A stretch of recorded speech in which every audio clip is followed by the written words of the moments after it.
All right, man, peace. So now, over the course of this current NBA regular season, it seemed as if the superstar shooting guard of the Houston Rockets, James Harden, was going to run away with the NBA regular season MVP award. Well, lately, the New Orleans Pelicans superstar center, Anthony Davis, has seems to make up a little bit of ground. He has had some historic games over the last month, and even though he's still a dark horse to win the MVP, I mean, to be quite frank with you, in all honesty, barring injury to James Harden, he has no chance of winning the MVP award, nor does anybody else really. James Harden has too much going for him right now. As of today, the Rockets are the best team in the NBA record-wise, that is. He's putting up the best stats of anyone in the NBA, at least in regards to scoring. And the overall consensus around the league, the sentiment around the league, at least in regards to the NBA media, is that James Harden has been robbed of a couple of MVP awards. We know that that's not true, but that is the sentiment, because I don't believe that he was the MVP in 2015 when Curry got it.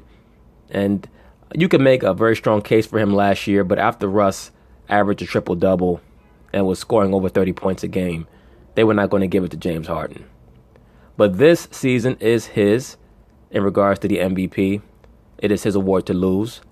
But it seems as if Anthony Davis is making up some ground. Anyway, they're going to talk about it, and I'm going to chime in.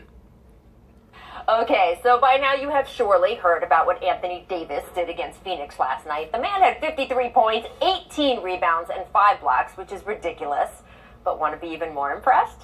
To quote our 30 for 30 guy, what if I told you what AD did, all of that, without scoring a single three-pointer? And what if I told you that after the last NBA player with 50 blocks, I have done that several times today, by the way. If he had... You've done that several times because you're a dizzy bitch. That's why you've done that several times. You're a dizzy bitch. And look, no disrespect. This is why oftentimes people do not take females who are trying to be sports analysts seriously. They're too busy giggling and drinking mimosas in between shows, and they come on set all dizzy and bubbly, giggling like little schoolgirls over silly shit. Just deliver the damn line. Just tell us what he's been doing over the last month. That's your job. Not trying to get little one-liners in there, little quips. Nobody puts this television show on to see you. That's why you wear those low-cut dresses, so that people can see them saggy tig old bitties that you got that look like about 4 or 5 kids have been sucking on them for the last 10 years. Nobody wants to see them breastises, and nobody wants to hear your analysis. Just stick to the damn script. If he had 50 blocks, that would have been a fantastic game. Instead, he had 50 points, 5 blocks, and the last guy to do that was David Robinson in 1994. Now look at what they did to Anthony Davis. They made him a baby and gave him a damn unibrow. Look at this craziness. David Robinson was a bad boy, too, back in his day. Problem with David is that he was a little too stiff. Whenever he would face a fluid center like Hakeem, he'd be made to look stupid. And then he would face a monster like Shaq, and Shaq would make him look stupid because Dave was not malleable. He wasn't fluid enough. So once again, Hakeem would always make him look bad, and then he would try to outstrength Shaq, and Shaq would make him look bad. So even though he was an all-time great, he couldn't match up with those guys. Or AD was an actual baby when that happened, less than a year old, baby brow. What if I told you that last night's explosion came on the second night of a back-to-back, and that the first was an away game in which AD logged a team-high 43 minutes in overtime? This is just amazing, people. There's no other way to put it. Davis has been on fire these past 6 games. Well, he has the skills of a guard and a 6'10", 6'11" power forward/center. He's doing things skill-wise that we haven't really seen since Hakeem Olajuwon. And as I've stated in other videos, the NBA is in a great place right now in regards to their players. They have some of the great talent that has ever come through the NBA in the league right now. Players like Anthony Davis, Kevin Durant, LeBron James, Steph Curry, James Harden, Russell Westbrook. These guys are going to go down in the NBA's all-time top 50 players, some of them in the top 10. At least one of them, that being LeBron. I don't know if KD's ever going to crack the top 10. But there are players playing right now that are going to end their careers in the top 50 players of all time. No doubt about it. Anthony Davis is definitely one of them. And if he's able to win a couple of championships, he'll most likely crack the top 20. Let these numbers soak in. Averaging 42 points on 54% shooting. 39% from three, 82% from the line, where he's getting more than 12 free throw attempts a game. He's also averaging 15 rebounds, 3 blocks, 3 steals. This is crazy. And look, we should have known some version of this was coming, right? When AD and I sat down during the All-Star break, he was very open about what he felt he had to do with Boogie Cousins, now out for the season. And this oftentimes is what you'll get from superstar players when, as she stated, they're put in a position where they have to produce. You look at a player like Steph Curry, who's giving you 26 and a half, 27 points a game, playing a borderline supplementary role to Kevin Durant. Oftentimes he'll take the lead role, but sometimes he'll let Durant take the lead role. If Curry was in the position of a James Harden or an Anthony Davis, he would be averaging 32, 33 points a game right now, easy. Because to me, he's a better player even than he was in the 2015, 2016 season. He's stronger and bigger now. It goes back to 80 before DeMarcus. A lot of minutes, weight of the world on your shoulders. You got to carry the team weight back. You got to almost get 40 every night for us to give us a chance to win. And it's back to that. What is that actually like? Yeah. What is that like every day, over and over again? It's tough. A lot of stuff. You kind of have that Russell Westbrook mentality when KD went out. That's what y'all think about, man. Russ just went out there and played. He shot 40 shots sometimes. Whatever it takes to help your team win. And Russell Westbrook is that player that all the other players in the NBA love, the media loves, but when they get a chance to play with him, they get so frustrated by him. Because once again, Russell Westbrook plays great, but he is not a great player. And I'm sure that many people are not going to like that. It's okay. A great player understands how to execute in clutch situations in big spots. I'm not talking about in the regular season. I'm talking about in the postseason, when it counts. Against other teams that normally know how to execute at a high level, you can out-execute them. Westbrook just doesn't have that. That, to me, is what separates him from Kyrie. That's why I would take Kyrie over him. I remember when Skip Bayless touched on that a couple of years ago, when he stated that he would take Kyrie over Westbrook. And at first, I was kind of taken aback by it. I was like, you take Kyrie over Westbrook? Because even back then, the numbers that Westbrook was putting up were historical. And we had never gotten a chance to see what Kyrie could really do. But, in hindsight, I see it now that Kyrie is just on another level from Westbrook from the standpoint that he can execute in big spots because he's able to keep his mind calm and leveled, which is something that Westbrook cannot do. So it's always humorous to me when other players in the NBA or members of the media, they love to shout out Westbrook so much. We're kind of taking that approach. Knowing damn well they couldn't play with him. Ask Carmelo Anthony after this season, after he leaves, because he is going to leave. Ask him in his private moments about Westbrook. Watch what he says. I bet you he says, great guy, but I can't play with him. I just can't. And part of that's, just egos. When you have two big egos like that, you can't have them both on one team. But Westbrook, to me, what's missing with him is the mental understanding of the game. He is, of course, talking about how Russ went crazy last year after KD went to Oakland, and we all know that the result of Russ doing that was a very shiny MVP trophy. So it is no surprise that the past 15 hours have been an avalanche of Anthony Davis is now in the MVP race takes, which, sure, I guess is true, and that when the MVP is announced, they will indeed release the top 5 GOAT-getters, and it seems more certain Davis will be on that list. But barring a James Harden injury, could Davis actually win? No. Well, the Pelicans only have 22 more games this season. I don't know. And more importantly, does just being in the race even matter? Maybe to some people, but it will matter for him because it will most likely determine what their seed is in the playoffs. He's going to have to play at an MVP level in order for them to advance in seeding. If they can get to a 4 or 3 seed at the end of the season, it's going to mean that he played at an MVP level for the remainder of the year. But here's the guy I do know it doesn't matter to. Anthony Davis. Because on this, he has been very clear. He has recalled multiple times this year that he was in the MVP race in 2015. That same year, the Pelicans were swept out of the playoffs in the first round by the Warriors. And as AD remembers it, he says that was the end of anyone caring about him or what he had done that season.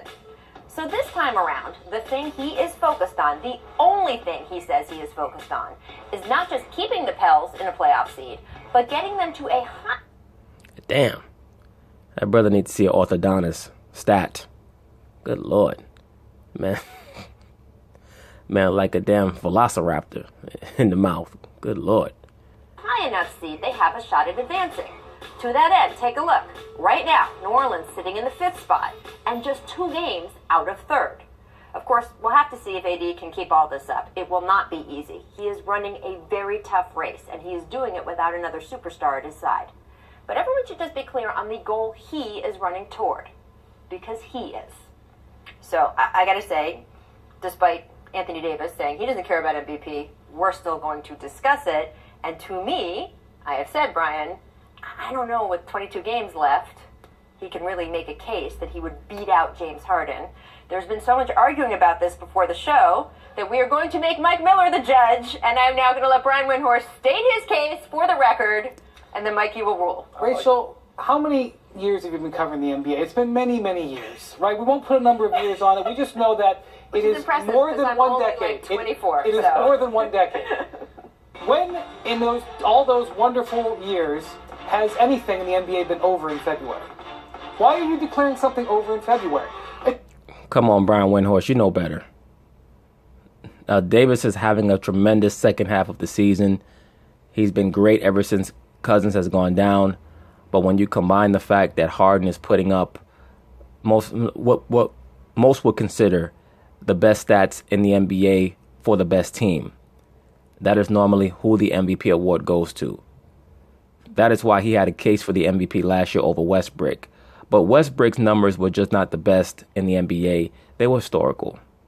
He put up numbers that have not been put up since the late 60s by Oscar Robertson.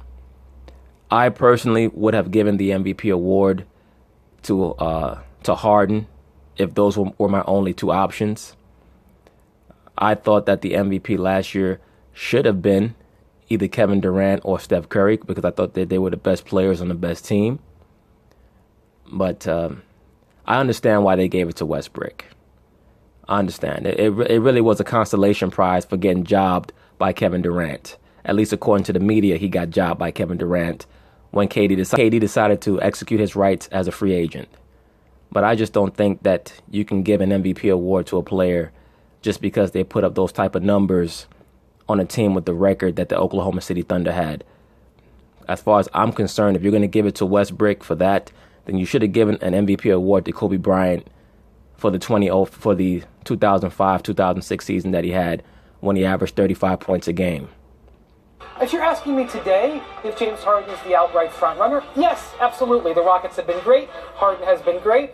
But why can't he make a run at this? Why also, if the Pelicans finish 3rd, which is not a real possibility. I mean, yes, they're playing very well right now, and I'm not expecting them to average 42 points the rest of the way. But if they finish 3rd, which they're 2 games from right now, and by the way, the team in 3rd place, the Timberwolves just lost their best player in Jimmy Butler. If they finish in 3rd place, and he carries them down the stretch to that, without DeMarcus Cousins, with a bunch of guys, like Emeka Okafor is a guy who hasn't played in 3 years. He's getting major minutes for them. If he carries his team into there, you're damn right he's going to be in the MVP conversation, in the race, however you want to frame it.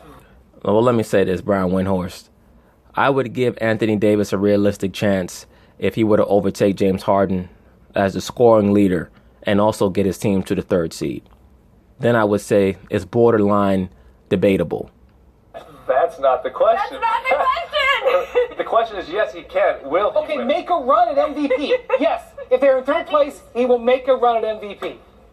Yeah, I mean, he can make a run, but her question is, will he win the MVP? And if James Harden plays the way Well, that's really not the question. The question is, could Anthony Davis make a run at MVP? But I understand what Mike Miller's saying. Basically what Mike Miller is saying is it a realistic run that Anthony Davis can make at what is considered James Harden's MVP award? That's how Mike Miller is interpreting that question, and that's how I also interpret questions like that when you talk about making a run. If it's not realistic, why even consider it? Why talk about it? What does it say on the bottom of the screen? But what does make a run mean? Make a run means actually has a shot to win. Yeah. Exactly. Yes, yes. The answer to that is yes. Yeah, I disagree. Yeah. Well, he has a shot. He has a small shot. I mean, listen, Brian Windhorst needs to calm down with his big ass, because he's one temper tantrum away from a cardiac arrest. He is an MVP type player every year. Yes. The problem is that his team is, to your defense, his team has never been in a situation to where he's had a chance to be in the top 4, top 5. They haven't. So, with that being said, he has a chance. But James Harden just having that type of year, if they're the number 1 seed, it's over. I agree. If they're number 1 or number 2 just because of Golden State, James Harden, if he stays the way he's playing, is winning the MVP. Yeah, I heard several ifs in there. And I've heard a lot of ifs from you too. I agree. If he averages 42 and they get a top 4. I agree. We're arguing whether it is if. Okay, but so that's what I'm first saying. of all, I yes, February, although we must say that February ends tomorrow and that the season is over in 6 weeks. So let's not pretend we're in the middle of the season. Exactly. I don't think that there's enough time for Anthony Davis to make a realistic run at James Harden. I think that maybe if the Rockets were only up on the Pelicans by about 3 games, then you can make a better case. Both the Rockets and the Warriors are about 12 or 13 games up on the Pelicans. At the very least, 12 or 13 games up. The season's over in 6 weeks. The Pelicans only have 22 games left. I would just say that this doesn't have to be the standard for Anthony Davis. That I think that he has this great week, right? He has this amazing couple weeks, and everyone's like, oh, he could be making a run at MVP. I don't think that unless James Harden gets hurt or somehow something crazy changes with James Harden, enough people would vote Anthony Davis MVP. This over show James is Harden founded on the principle of things crazy happening in the NBA. Well, that's true. So how? Well, this show is founded on the principle of a crazy-ass basketball stalking 45-year-old Caucasian woman wanting attention and giving a lot of hot takes on basketball. That's really what the show is founded on. But it provides a good backdrop for me. So how, I mean... And this doesn't change how good he is. I just don't think, giving the year Houston's having, I just don't see it being a chance. Okay, I'm not putting down money. I'm just saying, what does it say? Could Anthony Davis make a round MVP? Yes. That means actually yes. win. Well, then I'm siding with you. Yes, he can make a change. Well, then, Rachel, you run this show. You could change that bar down and says, well, but make a run is the question I was asked, and the answer was yes. That term, in Brian Windhorst's defense, that term is pretty open-ended. But I have always interpreted that type of a question in the same way that Mike Miller interpreted it in this situation, meaning, is it realistic? Is it going to be, if 2 people are going to race, is there a dispute over who could actually win, or is the dispute how close the second place finisher will come in who breaks the finish line? I do want to talk about the... But anyway, that is it on Mr. Anthony Davis and the phenomenal season that he's been having, particularly in the last month or so. The sky is the limit for him.